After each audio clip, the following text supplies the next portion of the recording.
Hey friends, Ben here with Business for Unicorns, and today Pete and I are talking about how to manage employee expectations. And there's a quote from a book that Pete read around employees are doing a time and effort game, but entrepreneurs are playing a results game. And oftentimes we impose our values and lens as an owner of how we see them doing things and expect them to be doing things different than their actual job description is. So today we dive deep into how to manage those expectations. And if you've got an A player who wants to go above and beyond, how do you manage that and what do you do? Enjoy.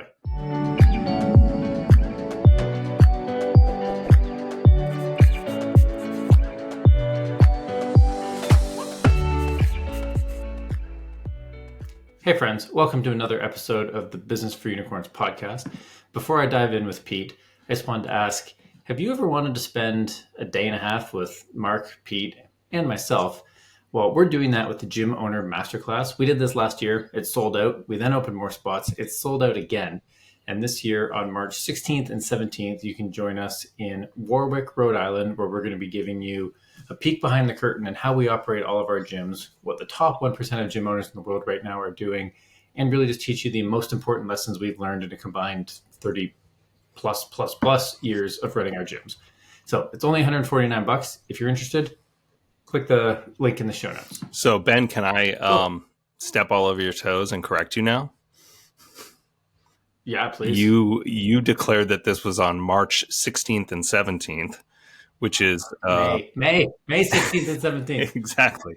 And when people watch back on the video, they'll see me shake my head. No, because March 16th is 2.5 days from now. So. Yeah, sorry. Yeah, I was reading my little thing on a different screen. Yeah, and you know what? I want to chime in and say it might be a day and a half on paper, but what we might undersell here, I think one of the most valuable parts of the first one we did last year was we all went out to the bar and to the restaurant afterward and got a meal together and had drinks, and there were some spouses who showed up, and there was a good vibe. And I know that's not part of the 1.5 days of education we're talking about, but there's a lot of people who just go to events like this so that they can engage with presenters or other people in the room in that context.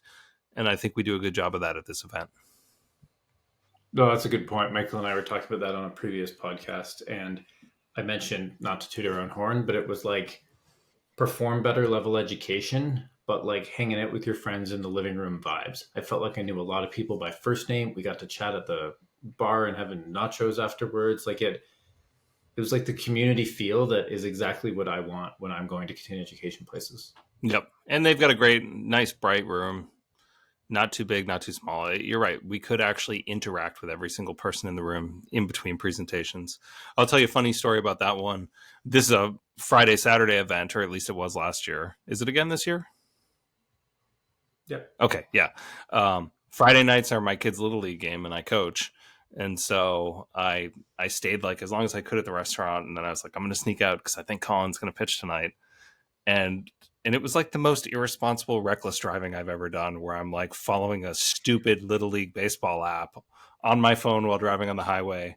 And I got to a point where I was like, I need to actually put this thing in the back seat. And I remember I threw my phone into the back seat because I was watching like a literal play-by-play because Colin did pitch. And it was like he threw a ball and it probably happened like 90 seconds prior. And I'm on the highway watching this absolutely clumsy, terrible app update.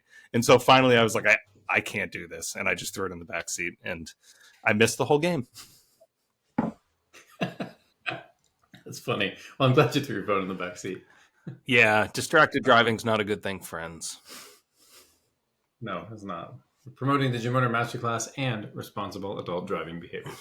We'll do it all again this year. Well, your pitch for this podcast I really liked. So kick us off with maybe the quote that you shared, because I think this is going to ring true with a lot of gym owners, myself included. Yeah, I highlighted a quote while reading recently. It said, entrepreneurs work in the results economy, whereas most other people work in the time and effort economy. And the reason this one jumped off the page at me is because it's been a problem I've been battling for a long time. Maybe not a problem, but a reality for us small business owners with employees is that we don't necessarily have an off button. You know, if there's a fire, we put it out regardless of the time of day. There's no scenario where you at your gym say, oh, I'm not on the clock, not my problem. When you find out something's wrong, you spring to it and you deal with it.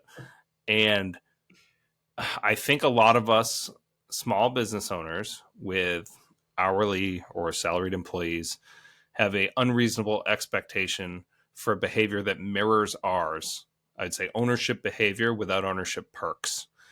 And I've had a lot of employees who have been trading time for money over the years.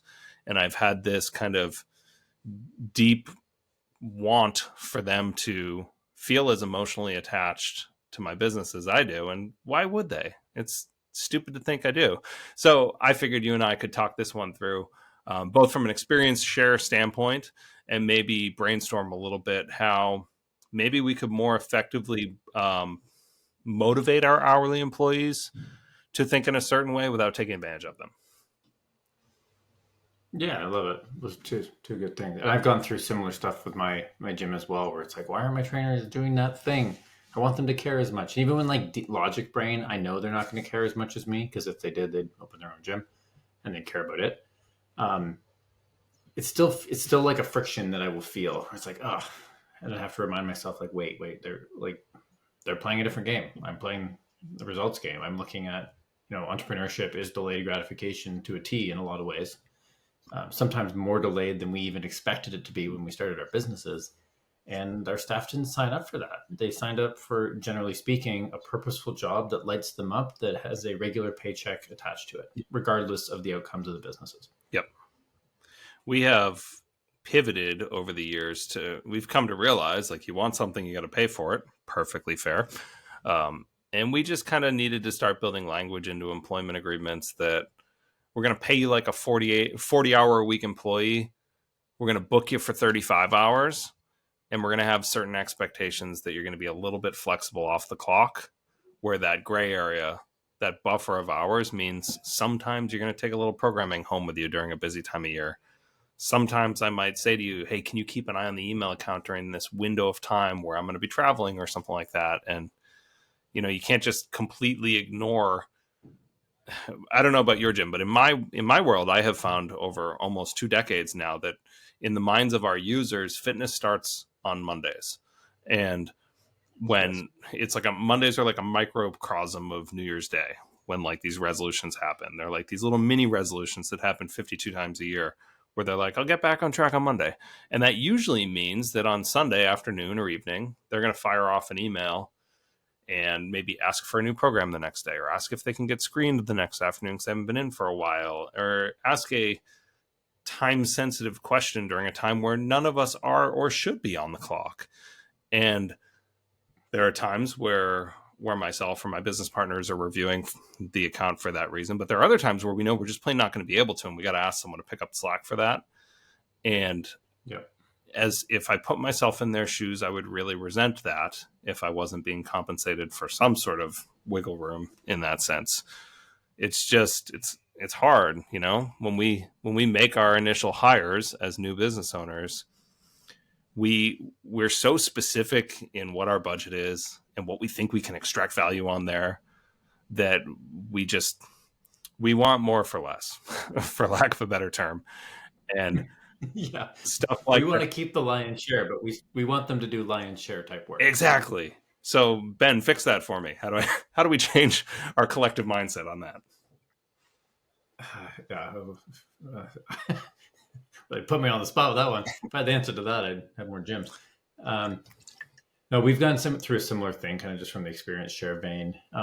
We used to have people on salary. Right now, we don't. Our 3 coaches are part-time, and they're paid hourly, plus they get a stipend. So our stipend is basically a mini salary. Yep. And similar to your point of, we're going to pay you for 40 and book you for 35, we made it clear when we were rolling this out. I even showed them my math of how much I thought the hours were, and I included buffer.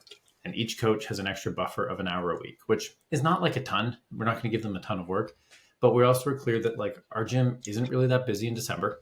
Not a lot of Gen Pop people are like, they're all waiting for New Year's. And we're not really that busy in the summer, because if you live in Southern Ontario and you can afford personal training, you can also afford to go on vacation for the most part. So like we've got some downtime. So it's like you might go over that buffer on a weekly basis, but if you zoom out over the course of a year, you're actually probably getting a really good deal in this, and you don't have to clock in and clock out, which none of us want to do. So there is a lesson in here that I think we're both doing, which is whenever possible, be as generous as you can. That doesn't mean shower people in money and have your business go broke, but it does mean like err on the side of generosity, because even though 1 in 50 people might take advantage of that, um, the vast majority of people won't. And that 1 in 50 was probably a bad hire anyways. Oh, definitely a bad hire. I was having a conversation with one of our community members during a coaching call 2 days ago, and he said, "When was your last bad hire?" And I said, "Honestly, I don't know that I've made a bad hire yet, because the conditions for being hired within our community are you have to complete an internship with us." Now, I've made some bad intern selections because we kind of streamlined that process, and there's smaller consequences for messing up a poor intern selection than there are for messing up a hire.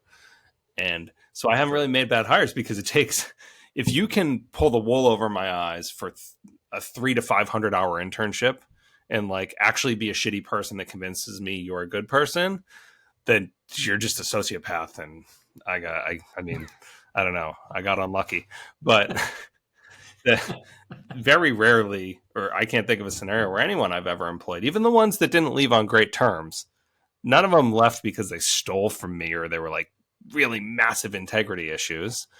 They left, like the ones that left on tough terms left to compete with us. But competition is the best motivator I've ever found in hindsight. So again, I'm not even mad at them. Hey there, Business for Unicorns podcast listeners. I'm just making absolutely sure you have already gotten your free, instantly downloadable copy of my new book, The Little Book of Gym Marketing Secrets. You can find a link to download it in the show notes, or you can go to gymmarketingsecretsbook.com. I worked super hard to make sure this is a less than 30-minute read and is a comprehensive overview of all the things you need to do to grow your gym, get more leads, more clients, and importantly, change more lives. Again, find the link in the show notes where you can download your free copy at gymmarketingsecretsbook.com. And now back to the podcast. Yeah. Well, and to kind of make this real for the gym owner listeners, because this is a conversation I've had, I don't know about you, but multiple times with BFU members. It usually shows up in the way of like, why aren't my coaches getting more leads? Mm-hmm. Like that's probably the main one. Or why aren't they getting us more members or more sales? And like, first, you know, a little bit tongue in cheek here, a little bit sarcastically, but like, was that part of their job description? Did they explicitly agree that, yeah, in addition to coaching the part-time hours I'm going to coach, I'm also a lead gen machine and I'm going to get those for you and I have a comp package to go with that? And second, like lead gen is tough. Getting in the spirit of like the entrepreneurs are playing the results game, like a lot of what we're doing is experimenting along the way, or at least a lot of what I'm doing is experimenting along the way to like see what works and what doesn't. We've abandoned more than we've kept, but it doesn't mean we're not trying ideas. And I don't know if it's fair to expect the people who work for us on a, you know, time for money type basis for the most part to have the answers to problems that we have entrepreneurs haven't totally nailed over however many years we've been doing this. And it doesn't mean we can't get people who can't help with sales or can't get good at referrals or capture testimonials. Like those are all trainable things. But I don't know if it's fair to us or them to be frustrated when that's not part of their job description, their comp package, or their skill set, or their desires, for the most part. I know some businesses are set up that that's part of the deal, but I think that's more rare than it is common. Absolutely. More the exception than the rule. I also think that a lot of gym owners do a really nice job of being thorough and meticulous about their onboarding, but they kind of stop teaching some of these skills after you've checked the onboarding box. And I'll give you an example where I discovered a shortcoming of my own in the gym. I was training, 2-3 days ago, and I was watching one of my newer, younger employees personal training a guy who's been doing 2 personal training sessions a week with him for a good 2+ months now and spending real money with us. And it means that my younger colleague is making good money because we don't do much personal training here. It's not something we really advertise on the website. We'll do it if someone asks, but we're a semi-private model almost exclusively. And I found myself watching him coach him and thinking, this guy has spent thousands of dollars with us now recently. Why hasn't this coach asked him for a referral? Like, why isn't he pointing out to him, I really enjoy working with you, and I'm getting the impression you're making pretty significant progress. Do you have any buddies who I might be able to reach out to who would benefit from this just like you? And I take for granted the fact that our younger coaches are not instinctually entrepreneurial in nature. And he's doing an awesome job keeping that business around, but he doesn't have this gut reaction to look to amplify the business in that capacity. He's just like, I'm here to do a good job in this hour for this person that I committed to. And I need to find some time to pull him aside and say, like, hey, I'd really like to coach you up on how we could possibly extract some referrals from this scenario. And I think my employees are far better than I give them credit for in doing this in the semi-private model, because they just know how to interact with high school athletes and kind of keep that snowball moving. But in this one-on-one realm, that's a whole different ballgame, as you know. And I haven't coached him for 1 second on how to do that. And until I do, this is my fault and not his. And I think us small business owners lose sight of that we assume knowledge that wasn't even discussed in the first place. And it's definitely not in his onboarding material. So I got to do better. Yeah. Well, to your point of Ben, solve this for me. I think you just pointed out the first most important step is if you're not training them on it and it's not an explicit expectation that they've agreed to, like the first step is just reframing our expectations and, redirect that frustration back to us basically as a opportunity to grow and do a better job. It's like kind of look in the mirror first type thing. Yep. But a piece I think that maybe is worthwhile explaining or going into today is, what happens when you do have that rare employee who does have that entrepreneurial spirit? How do you not squash it? Let's say you've built an awesome business where the staff members working for you are in that time and effort game, we're in the results game, but you've got that outlier that's like, I really want to grow. I've got some ideas, because I've had one or two of those, and they can be a bull in a china shop if you don't direct them in the right way. You've got to, open the door so the bull can run in the right direction. So I've got a couple examples, but I'm curious, have you had that in your gym? Well, I think there are two different kinds of people that you've just described, and it's important that we emphasize which one we're talking about. There's the perpetual entrepreneur who can't stay focused on what they were hired to do in the first place, which is not who I think you're talking about. And those ones are really tough for me. They're just like, I want to make more. I need to make more. I have this idea. I want to do this thing. I want to do this thing. And you're like, did you write your programs on time? And they're like, oh, sorry, I was really busy brainstorming. But I don't think that's the person you were bringing up. I think you were talking about the kind of the A player, the one who does their job and has some pretty good instincts, and you can see it. And you're asking yourselves, where and how do I pour a little bit of myself into this person from a mentorship standpoint? And yeah, for me, in the circumstances where that's happened, I've had some success in incentivizing them to kind of build out the programs that they've dreamed up and tried to articulate for me and give them a lot of upside. In the case of my business partner, John, I think Eric and I saw that in him, and John knew he had it as well. And at first we incentivized him with a revenue share, and then that became an opportunity to get an equity stake in our business. But we're kind of talking about unicorns. What you're mentioning is a real outlier. And I guess the best thing I can say is do everything you can to hold on to that employee and find ways to compensate them fairly and build with and around them. Yeah, I'm with you. The way I've approached this, because I find within that second person, they fall into two categories. There's the people who have it and know they have it and are ready to do the work to get it. And then there's the people who it's an aspirational habit. Mm-hmm. And I've had both.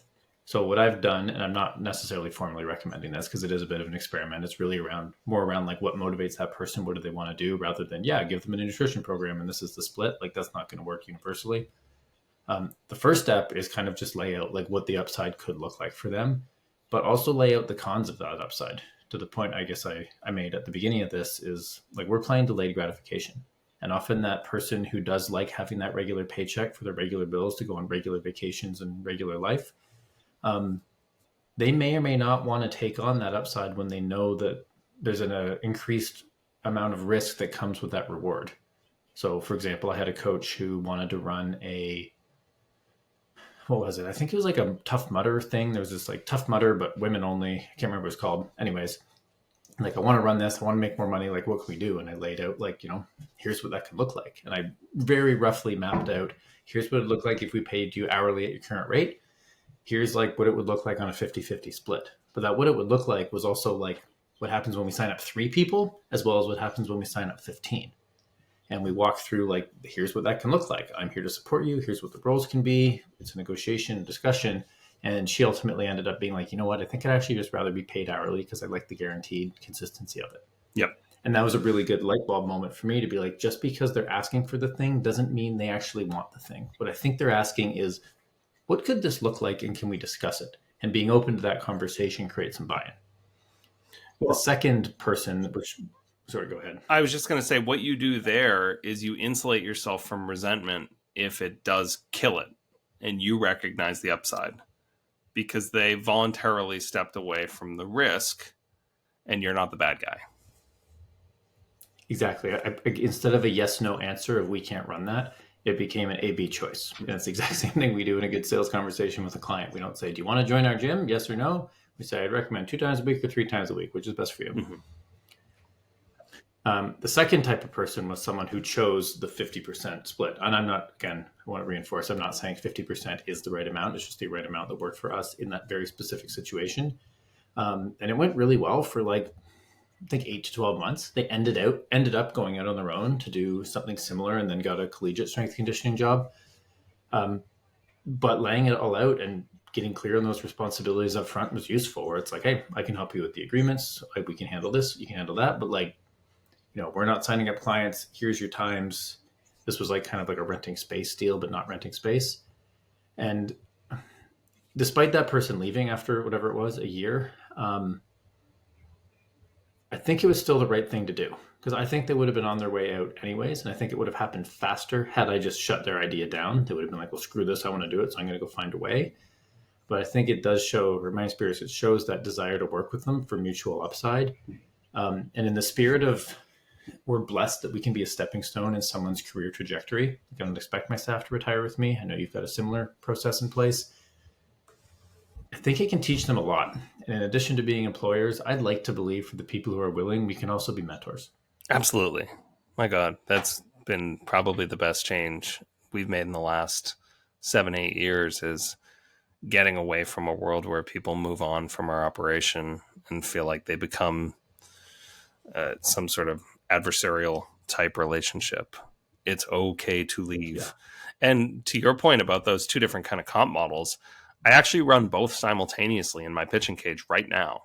I have 2 pitching coordinators who have effectively full calendars, and one of them is on a 50-50 split, and the other one has a smaller commission structure, but he has a year-round standing salary.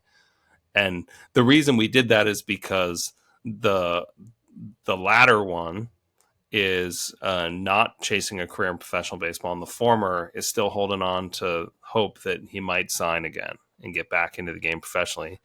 And so he has not, and he might be here for a really long time. He does a great job. We just built it so that we weren't exposed to like crazy amounts of risk. They both end up in relatively the same area from an earning perspective standpoint. It just means that one of them's less risky for me over the next couple months than the other, as we're about to go into our quiet season. That's a good point. So you want to land the plane on this one? Yeah, we kind of, this was a fun one. We kind of built the plane in the air. But yeah, if you're having those frustrations with, those sometimes the best ones. If you're having frustrations with employees not having an owner mindset, the first step we identified is really take a look in the mirror and manage your expectations. And if you've done a great job laying that out, they're not doing it, it's an accountability conversation. If you haven't, it falls on you. And then the second step, broadly speaking, is kind of help that person identify, do they actually want that thing? Or do they just want to do something else for other motivators? And nobody knows what they want, including me. But if you can ask the right type of coaching questions, or have a coaching conversation, helping them get clarity is an important point. And for the right people, you can do an experiment and try stuff out that works. To your point, you've got 2 different experiments running and both have pros and cons, but it's built for the person, not like, well, here's how I want that role to work. So look in the mirror, help them identify what they want, and if possible, try to give them what they want. Yep. And then that final point that you made earlier, We need to be pretty deliberate about training all the time, not just in an onboarding process or early on in the relationship. Mentorship can happen a lot of different ways, but we got to train the behaviors that we hope that our employees instinctually have. And it never stops being hard. No, it doesn't. Well, this is a fun one, Pete. Thank you for your time. And again, if you're interested in coming to the Gym Owner Masterclass, click the link in the description or shoot us a DM if you want to learn some more info. But I mean, Pete and I are biased, but it was a lot of fun last time, and I'm pumped for it this time on May 16th and 17th. See you in May. Talk soon.